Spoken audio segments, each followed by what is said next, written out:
This call is now being recorded.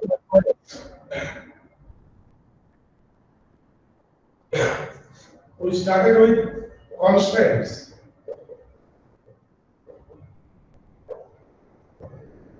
We talk about model level constraints. Then we have initiated schema level constraints, the primary key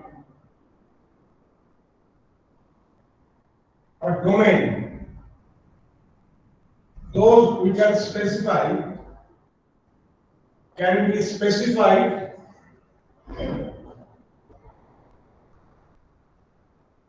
along with schema definition. Whenever we will go for SQL, that time we will see this can be specified and application level constant that we will see later.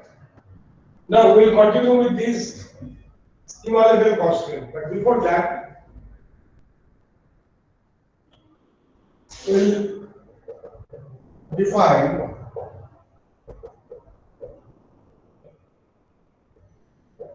again relational database.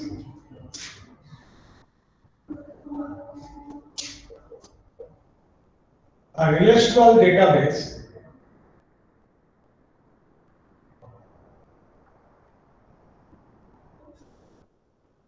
is the collection of relations.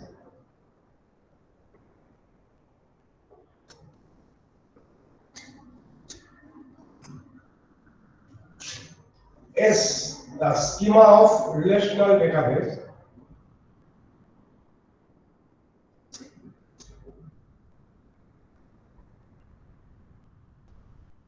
the schema of relational database consists of two things. S equals to set of the schema of individual relations. Set of schema of individual relations. And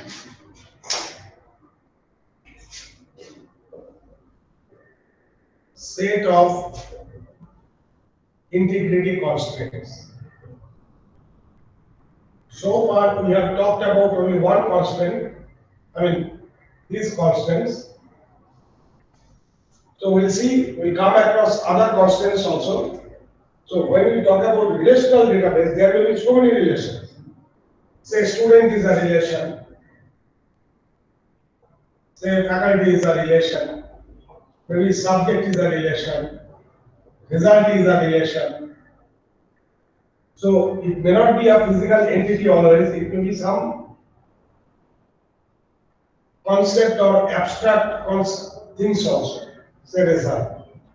So if my database is consisting of such and such relations, so collection of all the relations. So schema of the relational database is the collection of the schema of the individual relations and the set of integrity constants.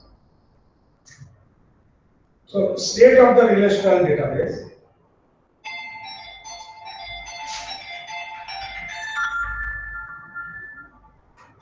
so class is going class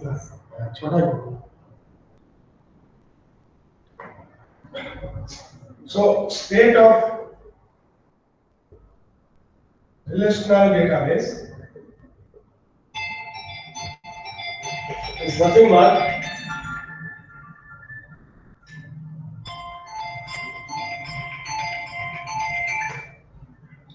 छोटा सुनो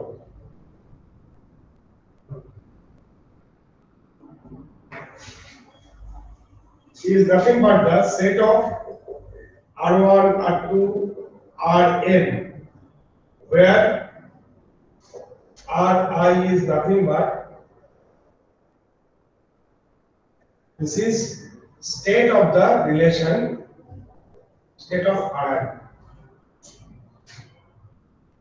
Now this relational database, it may be in valid state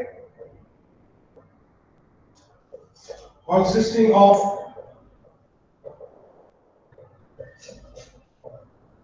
tuples satisfying the constraints.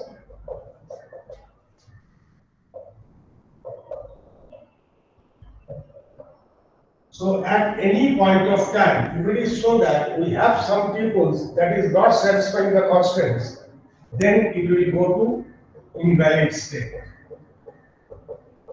So we'll have to ensure that we never go into invalid state. We should remain in valid state. Now again we are going back to the constraints.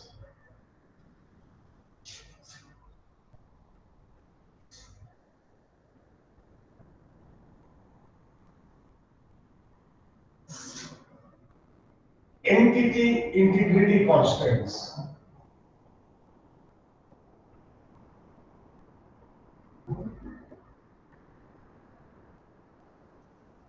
It is nothing, it says that we have already defined what is primary key. Primary key is not null. Null means no value is given, absence of any value. Again, I repeat, it's not that zero or space or that kind of thing. The value is not given and we know the problem. If the value is not there, interpretation, etc., those things are problematic. Anyway, primary key is not null. Why it is so? Because primary key, it is used to identify the entity or the object or in general a particular tuple in a relation. Because already we have seen it will have unique value for each and every tuple. No two tuple can have same value for the primary. So as it will be used for identification, so if the identifying information is not present, absence of any value, so that's why in case of entity integrity constraint, it has been imposed that primary key cannot be null. It cannot be empty. You have to give some value. And we'll see that whenever we'll be adding information into the table, if we don't give the value for the primary key, it will be rejected. Or if we are giving the duplicate value, it will be rejected. We are not doing anything. Database management system, the database manager, that will take care of the issue. At the time of schema specification, we will be mentioning, we will be writing that this is the primary key. Rest of the things that will be taken care of by the system itself. So that is also schema level constraint. Now, what interestingly, the next constraint we take up is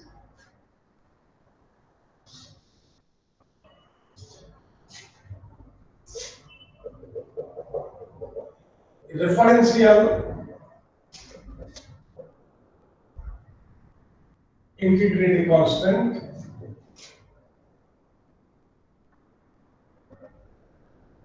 and foreign key.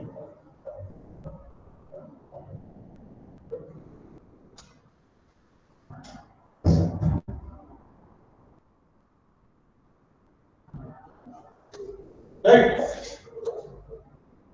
This is very important. Suppose if we say very often in object-oriented programming, we have said that we'll have to store the information of department.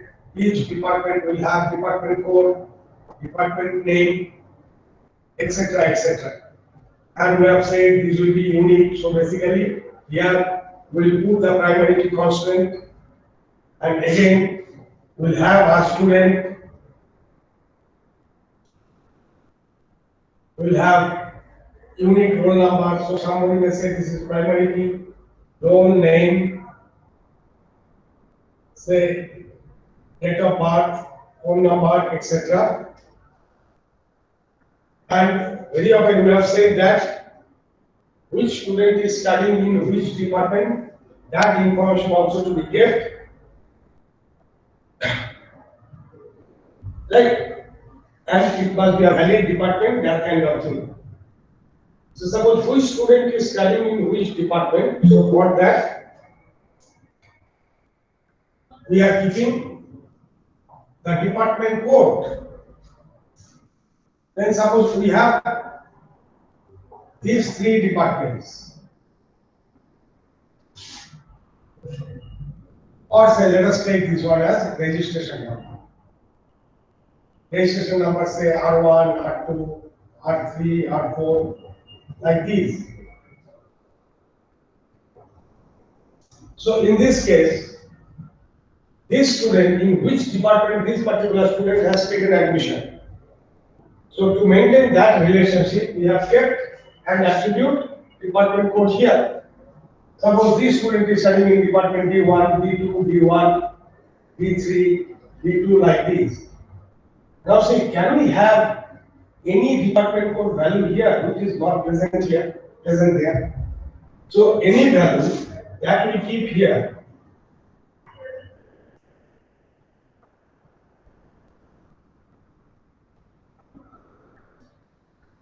Any value kept here must be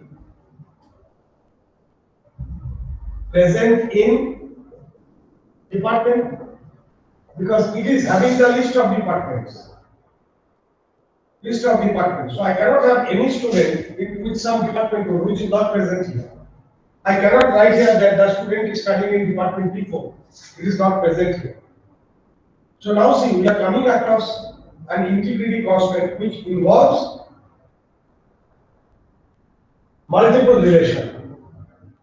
We say this is the foreign key. It is referring to these. It refers to this one. As if this is the referencing relation. And this is the relation that is being referenced.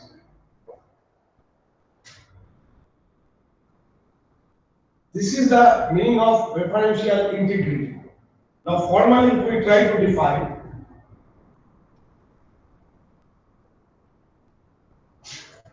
say R1 and R2.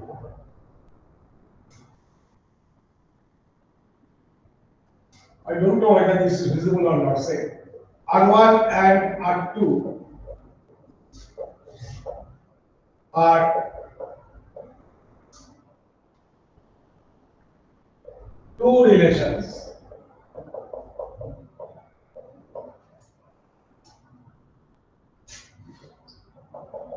Let PK be the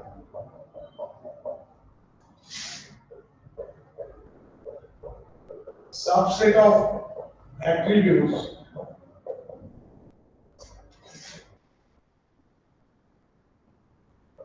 in R1 and it is the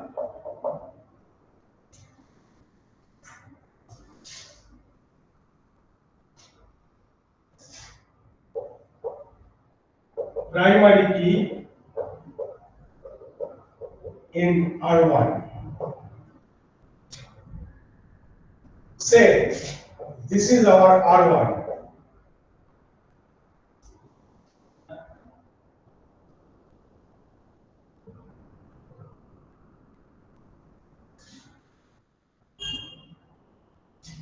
Say this is R1 and department code. This is the PK. It is acting as the primary key of R1. Let R2 be the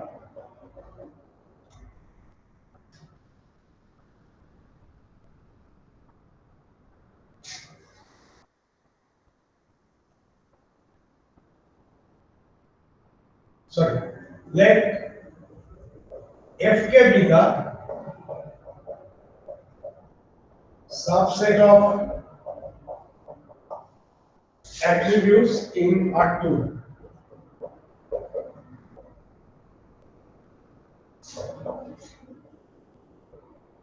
So here we had registration number, which is the primary key here. So name of the student, date of birth, phone number, and department code. Say for example, this is FK, and this is our R2.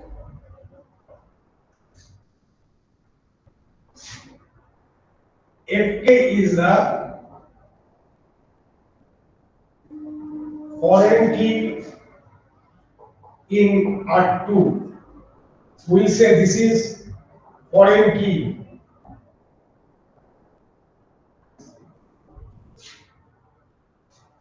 If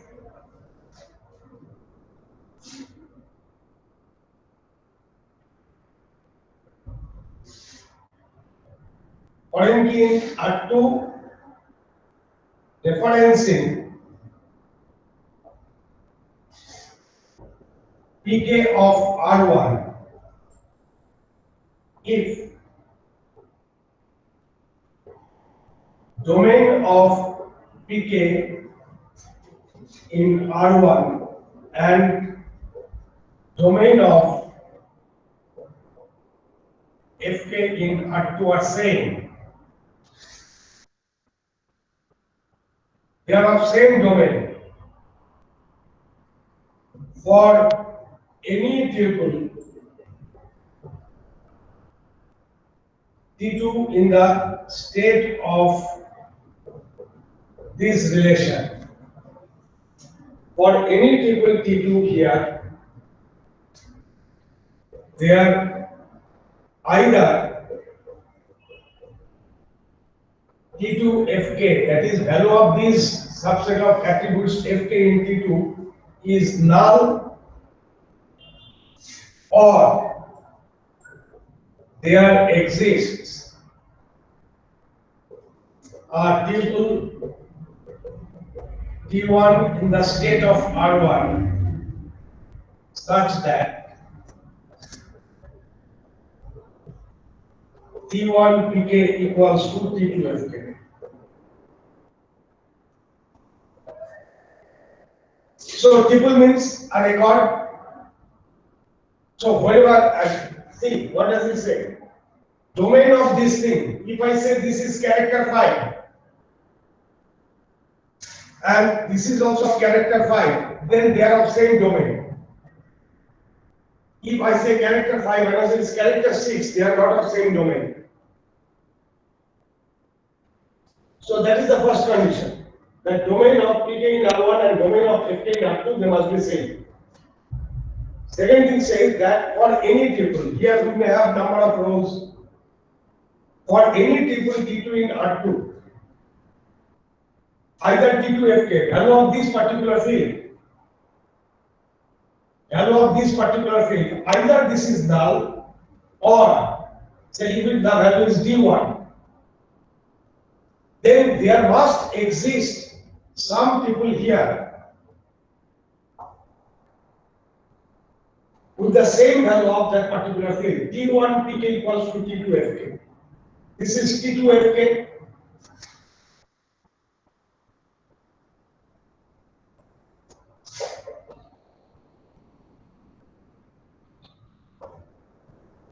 So T2 Fk equals to T1 Fk, T1 Pk. This is the subset of attributes Pk. This is the subset of attributes Fk. So T1 Pk equals to T2 Pk. That means either the value is null or there may be this particular value is present in this relation. So I cannot have any department code which is not present there. Right? So then we will say this is the point. And here R1 is referencing, sorry, R2 is referencing to R1. So R2 references R1. So R1 is called, so R1 is being referred. R1 is called referenced relation, and R2 is called referencing relation. This one refers this one. So this is referencing relation and this one is referred. So reference relation. Fk of R2 refers Pk, the primary key of R1. Foreign key of referencing relation refers primary key of the reference relation. This is known as referential integrity.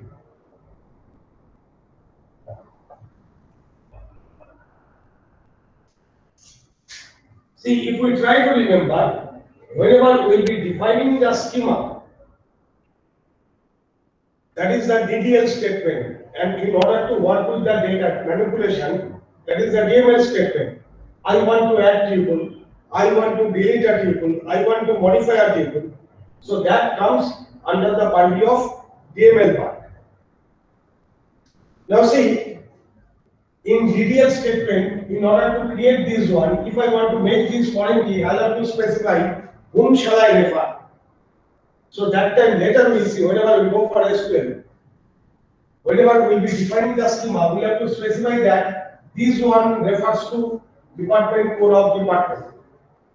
So first of all, there's a dependency kind of thing. So this relation has to be defined first. After that, you can define this one. Otherwise, I cannot specify the foreign key. Right? So the reference relation has to be defined first with the primary key. Then we can go for this referencing relation with foreign key. Now, this foreign key, although I should not talk about this right now, but it is better to discuss in this connection. Whenever we go for DML kind of statement, DML statement, that is, I have defined the relation. Relation is defined using DDL statement, data definition language statement.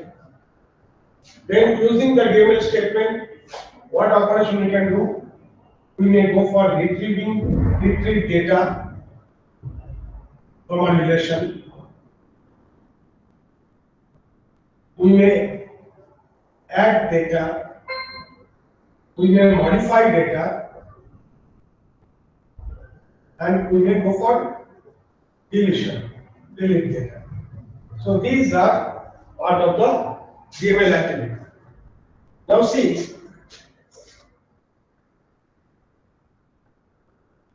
this issue of foreign key, it has lots of implication in DML statement. So if we look into that, say we want to see the impact of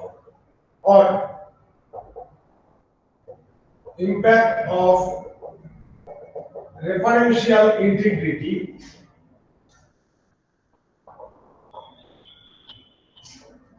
on DML operations. So whenever we are talking about the referential integrity, it involves two. One is the reference relation, another is the referencing relation.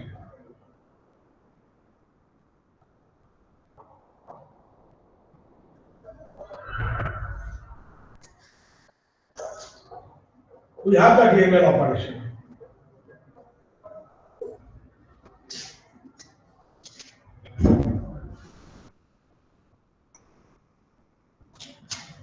Suppose add data. This is the operation. If I want to go for adding the data in the reference relation, try to remember the analogy. Department student. Here decode is the foreign key. Here decode is the primary key. This is the foreign key. So this is the referencing relation. This is the reference relation.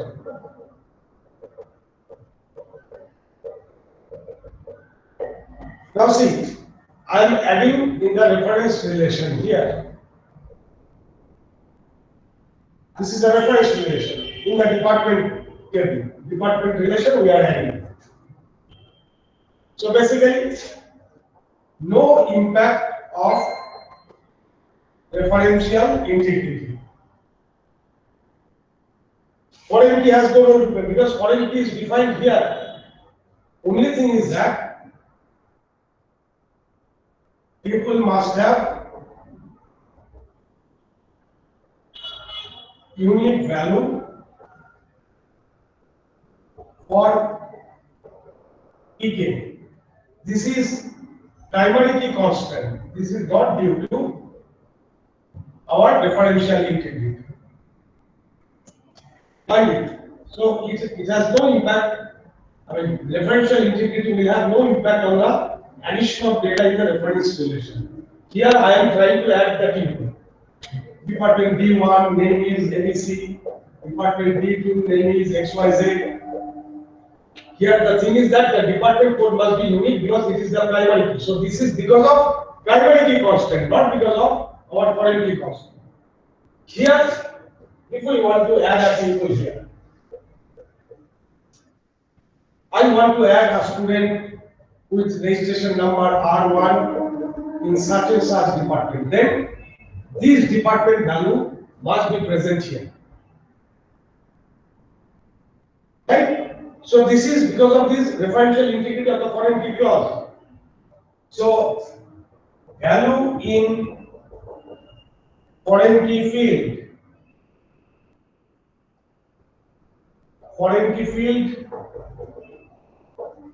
must be present in the primary key field of referenced relation. So here the foreign key has some impact. Else there is a violation of constant, not allowed. Forget about the case if it is null. I am ignoring that particular case.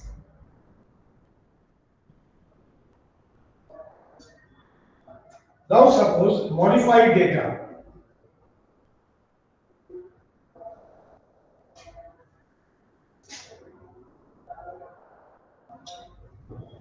If primary key is changed,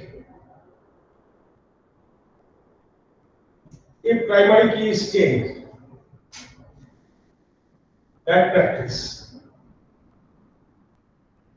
Because primary key is used for identification. So if, say, in the worst case scenario, I have made some mistake, then normally we should not allow the modification of this one. Rather, we will delete this one, we will add a new one. We will delete this one, we will add a new one. But anyway, if it is changed, and if old value, say I want to change this D1 to D11. Say here some student is there with D1, then there is a problem. If old value is referred by referencing relation,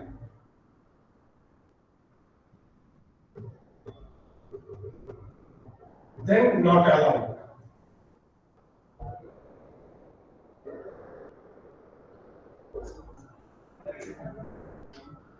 Then if I need this, how shall I do? You create a table as D11, a row as D11, then change D1 to D11, then delete this one. That should be the process.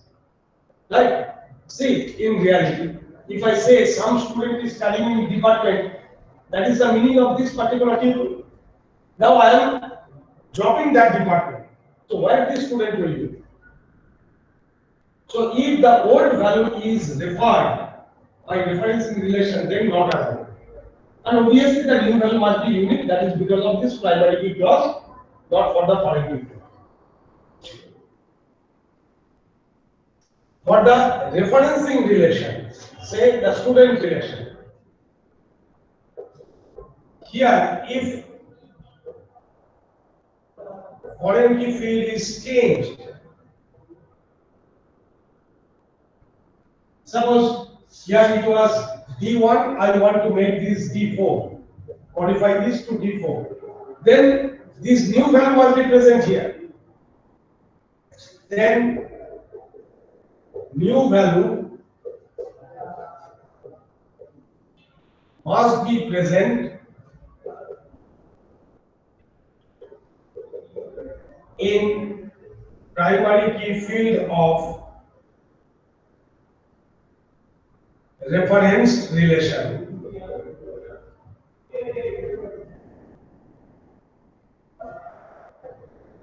Else not allowed. If we go for modifying some other field, no issue. We want to delete tables. Delete data, that means we want to delete record. Same thing, say, if I want to delete a record from the reference relation, I want to remove a department. If the table that, value of the primary key in the table being deleted is being referred here, then this deletion is not allowed. If primary key value of table to be deleted is referred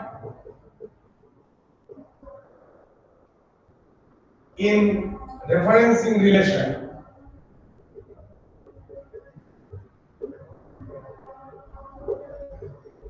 then not allowed.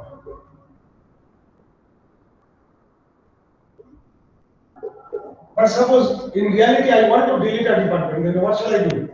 First of all, one policy may be that if I delete a department, then before that you just throw away the students of that department.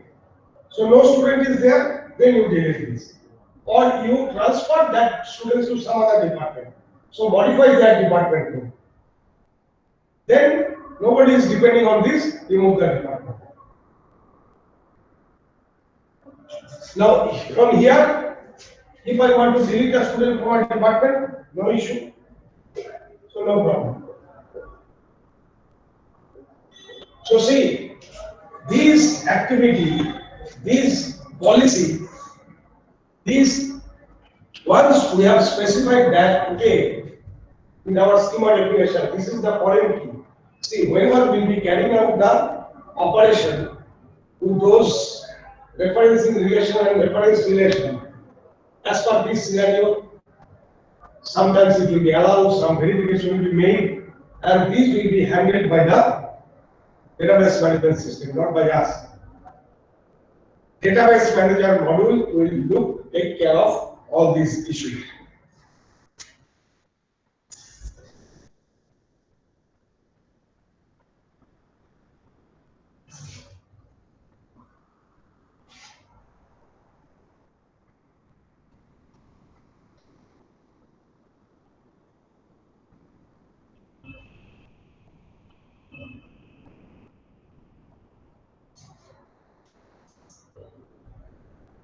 So we are aware of model level constraints, schema level constraints.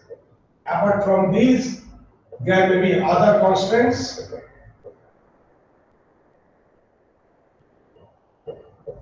Say application level. So we'll see that there is a trigger kind of mechanism through which we can handle those. Suppose whenever we are adding data into the result, we'll have to find that the score will not exceed the full marks. Full marks may be in a subject relation, where it stores subject code, subject name, full marks, pass marks. So that we cannot handle at the schema level. We'll have to look this into the application level. There we can go for trigger also. Always trigger is not good. Its performance will be slow anyway. So trigger is a mechanism, and we will see that functional dependency that specify the dependency among data. So basically, data dependency. So that also has to be maintained. So that we will see, it will help us for formal design of database. That way we can take care of these issues. So these will come across later.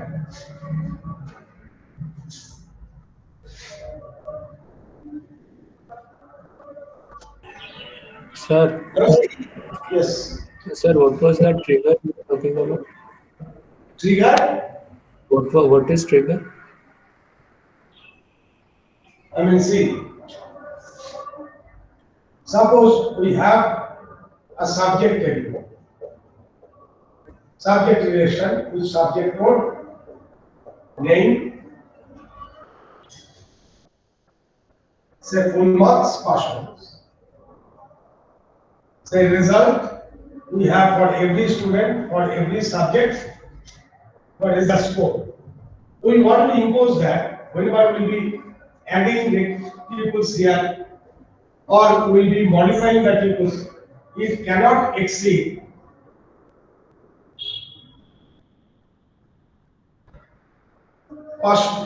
full marks in the subject.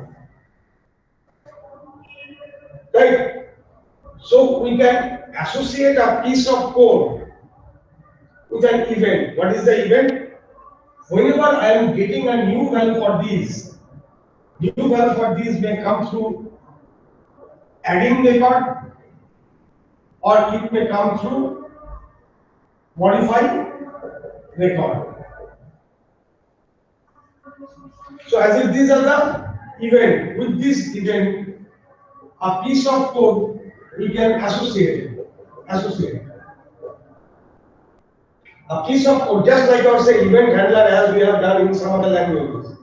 Here events are in different forms, the operations. Whenever there is a new value comes, whenever there is a change in the value, a piece of code we can relate these we will say trigger. As if this piece of code is triggered by such events.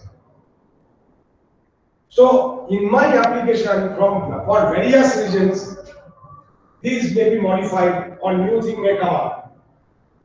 Say, teacher has submitted the score, so I am adding the pupils, or that because of review, something is getting changed, etc. So I may not be aware of all the things. Somehow we can associate as a part of the database a piece of code with these events. So whenever this event occurs, automatically that will be called. That is a concept of trigger. We will go through those later and we will have some practical assignments also.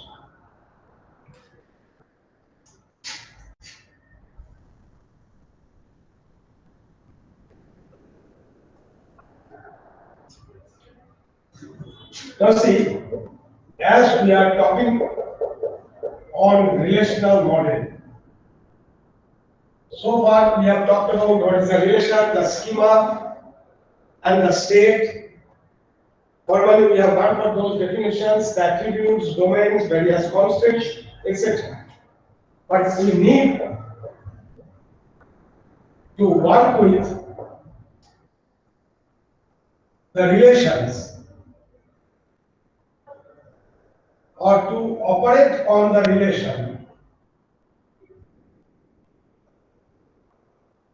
We need model should provide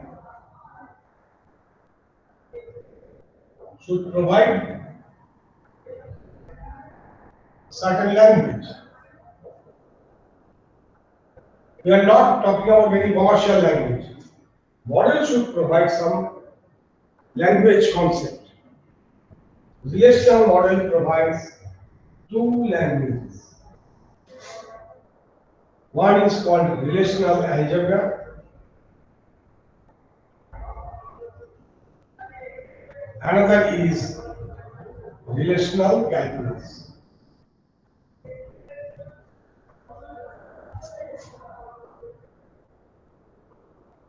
Again, in this context, we'll say this is procedural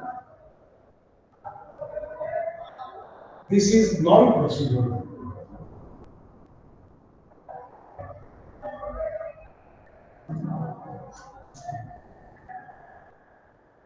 The context is different. Don't keep your high-level languages and SQL, all those things in mind.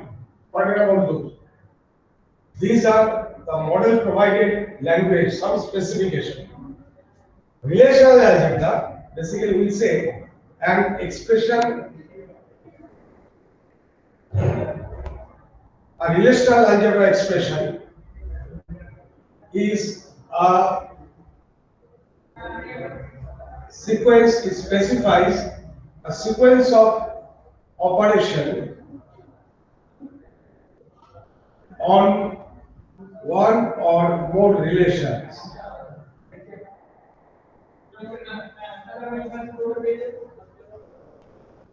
And provides the expression outcome. What will be the outcome?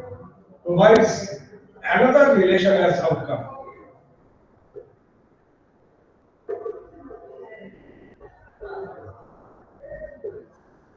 So a relational algebra expression, if E is an expression, it acts on, so for an expression, input is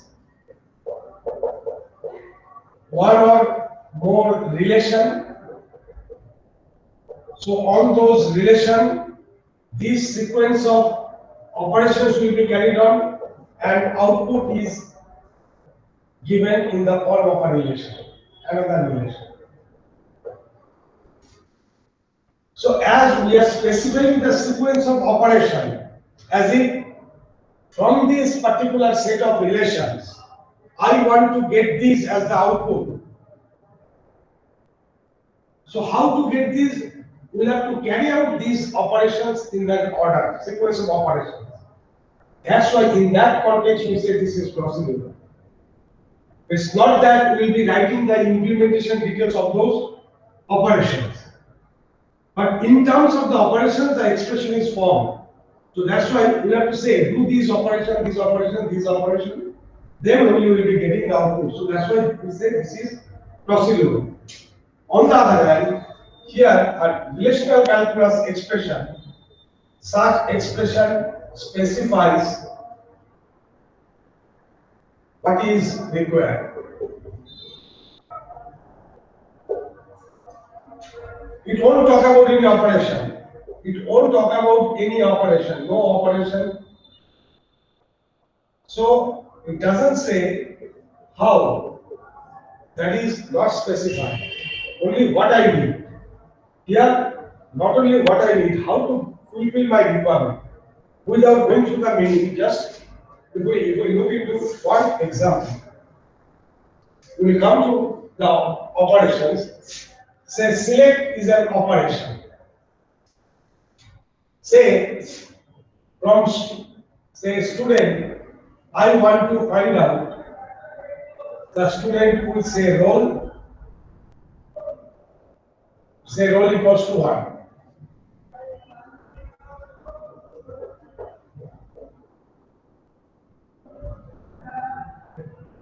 So I have to specify that. I will explain this a little bit later. That this is the operation. It talks about an operation, select operation. Whereas if it is, this is our algebra. If we talk about the equivalent thing in calculus, it says that in the output I need T is a set of T is a tuple. So I need a set of tuples where T will come from student. And roll number of the tuple, it must match with 1. Or if I want say here, if I have say roll, name, etc., score also. If I say score greater than 80, this is the relational algebra expression. Carry out the select operation on these. Here we will simply write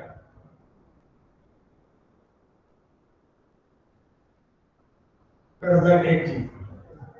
So whether on these we have to do select operation or some other operation, nothing is being said. It is only said that I need a set of pupils. What is T? What is T? T is coming from belongs to student relation and T dot role is government.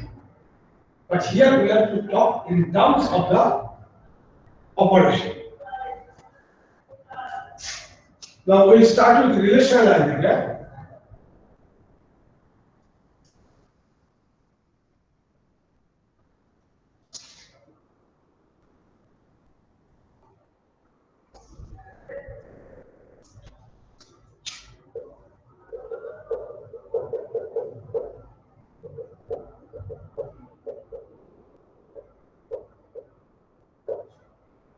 There is select operation denoted like this. Here we put some condition as input it takes a relation. So select operation, it works on a relation and returns, as we have said, another schema will be another relation is the output. Returns a relation as output. So whenever we are seeing that relation, so what will be the schema? And what about the extension or state of the relation? Schema of the output relation is same as input relation. State is nothing but basically it returns the tuples from the input relation R from R satisfying the condition. So we have some predicate here.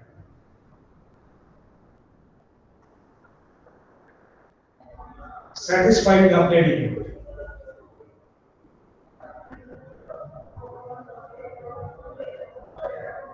So state that will be formed by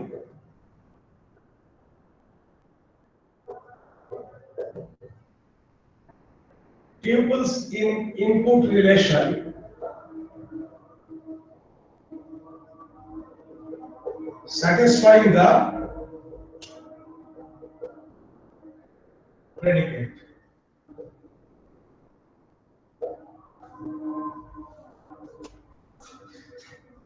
Suppose we have, say, a student relation like this, role name, say department code, say we have a department relation, department code is the primary key. Very often we describe the relation this way, name of the relation within bracket, we put the attributes name separated by comma, and if there is any primary key, this is underlined. Say we have the subject code, subject name, say full marks, pass marks, say result, say role, subject code, score. We are taking the role and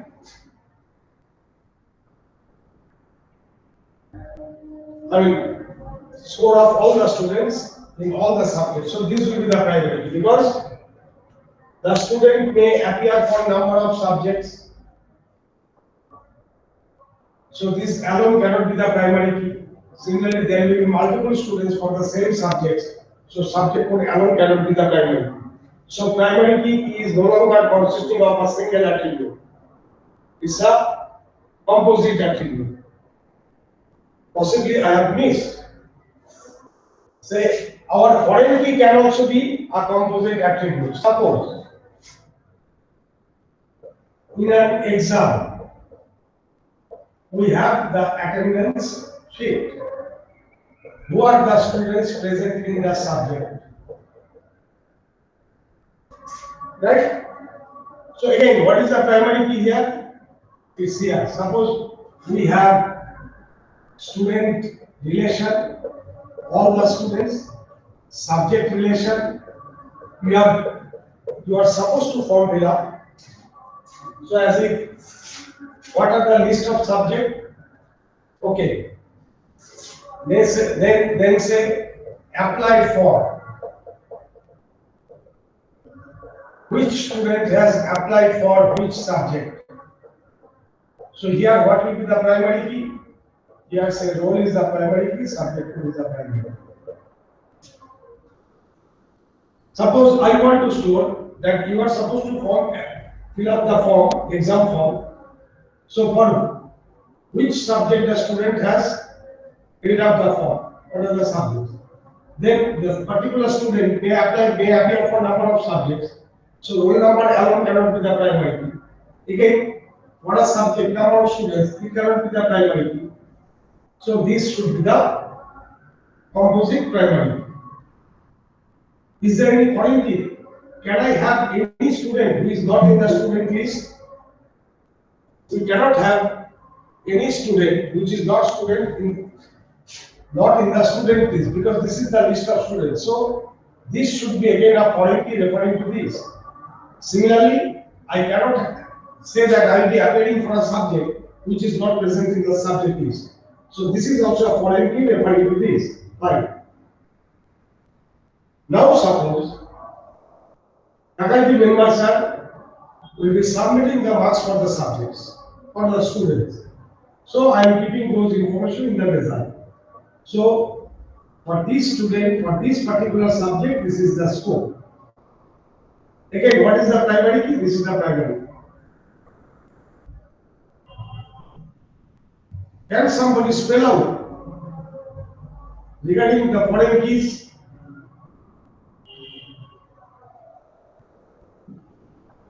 If you think that, okay, this will be the foreign key referring to this will be the foreign key referring to this. Does it depict the real scenario? If we define role as the foreign key referring to student and subject code as the foreign key referring to subject code of subject, then it may so happen I have not applied for that combination. It may so happen that I am having roll number 1, applied for some combination S1, applied for combination say subject 1, subject 2. Somebody else has applied for subject 2, subject 3. Right? This was stored here. This is the applied for. Now our teacher is submitting roll number 1 marks, say roll number 1 subject 3 some marks. This will be done. Because if I say this is the foreign key, okay, roll number 1 is a valid student present here. Subject 3, if I say this is the foreign key referring to this subject 3 is also valid. Because subject 3 is present here, then it will be allowed. Then you may think that, okay, instead of referring to this, I will make it refers to this, it refers to this. Individual. Then what is the problem? Again, take this case.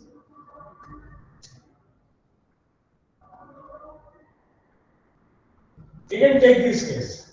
Roll number 1. Roll number 1. I mean, this is the applied for scenario. So roll number 1, this is present in applied for. Teacher is submitting roll number 1, subject 3 score. So roll number refers to roll number of applied for. Applied for roll number 1 is present 5. Then S3, it refers to subject code of applied 1. In applied 3, subject 3 is present. Subject 3 is present. So this will be allowed. Then also I cannot. I have to see. See, here what is the problem? Not roll number 1. If somebody else is appearing for subject 3, then it becomes valid. We have to look for the combination. Physically, what is this? I have applied for such and such combination. So only for those combinations only marks can come. So together they will be referring to these. So foreign key is also a subset of attributes. That may not be a single attribute. See, in this case, the combination must be present whenever the results are coming. This role subject code combination must be there for role subject code applied for. Right? So find it. So foreign key also may be composite. So in that case, if it is a composite, that combined value, combination value must be present there. So anyway, let us come back to this relational algebra. Say, we want to write the selection, relational algebra expression. I want to find out the name of the student studying in a department code D1. Say. So from the student, I want to find out. So it acts on the relation student. And we want to find out what is the predicate. If I don't give any predicate, it's same as student. All the tables. No predicate, no condition is there. If I say the condition, we write the condition here. D code equals to D1. In relational algebra expression for comparison equal to greater than, less than, greater than equals to, less than equals to. We can use and or not, this kind of logical operator, not equals to, this way also can use. For the string, in order to denote the string, we enclose within double quotes. If it is a string literal. Right? So basically, it will, as output, again, I will be getting a relation with same schema, role, name, decode. But it will show only for department B1, not for others. So basically, this is the filtering condition.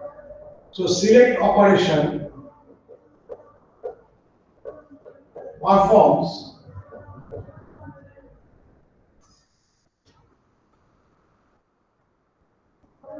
filtering. So set of tuples in the input relation satisfying those filtering conditions that will form the state of the output relation. Now see, we can go on cascading.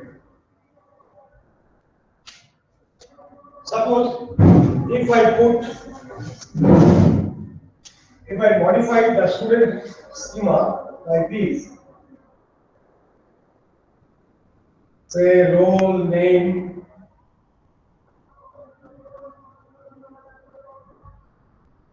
say HS code,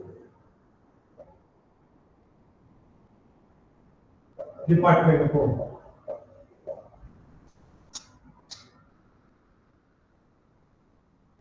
Say if I write select decode equals to D1 on the relation student. Now see, this thing is a relation. So if this thing is a relation, on this I can apply some other operation. Say if I put HS code greater than 80, greater than equals to 80. Then it will give a relation with the same schema, but with department D1. And this is on that further filtering that asymmetry score is greater than or equals to 80. So basically, it gives us a set of tuples from student relations with department code D1 and HS code greater than or equals to 80. This is what we are getting. Now see, we can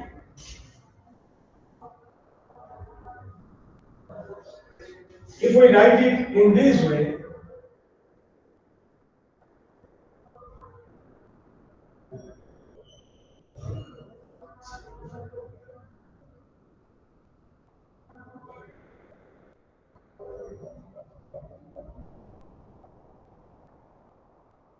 see, we are talking about the sequence of operation.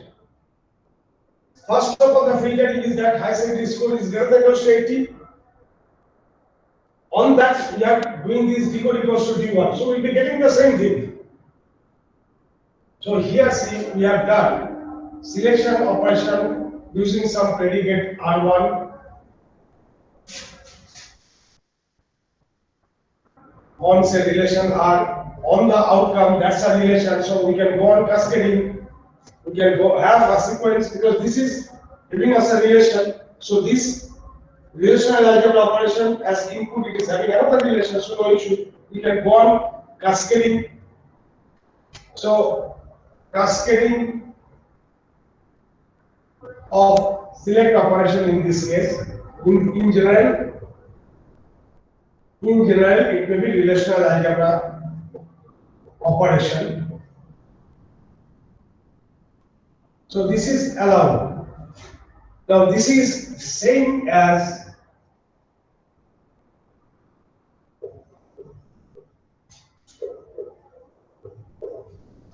right. So that means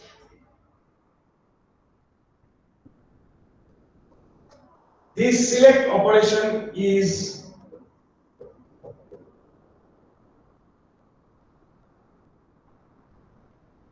commutative. This ordering doesn't matter. As long as, or in another form, we can write the same thing as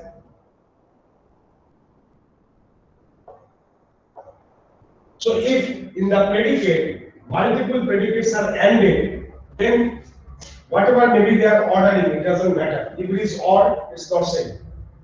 We are talking about ANDing. Anyway, see, from these we can say that select operation is commutative. If we are having cascaded version of the selection, this is equivalent to AND. We are doing a filtering on that, on the outcome another filtering. So if the order of the predicate is very different, it doesn't matter. So select operation is commutative. Right? So let us stop today. We have talked about only one operation. We have other operations also.